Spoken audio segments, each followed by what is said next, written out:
দর্শক দেখতে পাচ্ছেন যে ঢাকা পলিটেকনিক থেকে একটি মিছিল শহীদ মার্চ উপলক্ষে শাহবাগে অগ্রসর হচ্ছে এবং ইতিমধ্যে তারা শাহবাগে পৌঁছে গিয়েছে এবং এখান থেকে তারা ট্রাম নিয়ে চলে যাবে ঢাকা বিশ্ববিদ্যালয় সেই টিএসসি প্রাঙ্গণে যেখানে রাজু ভাস্কর্য অবস্থিত এবং সেখান থেকে মূলত আজকে শহীদ মার্চ উদযাপন করা হবে।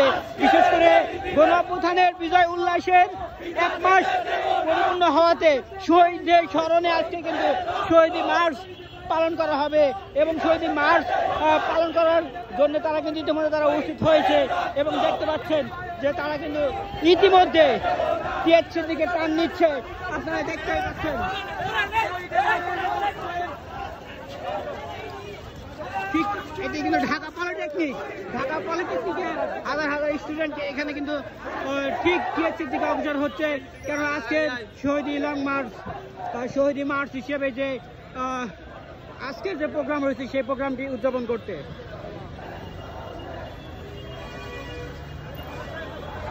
দেখতে পেলেন একটি বিশাল মিছিল কিন্তু ইতিমধ্যে ঢাকা টিএসসির দিকে অগ্রসর হচ্ছে।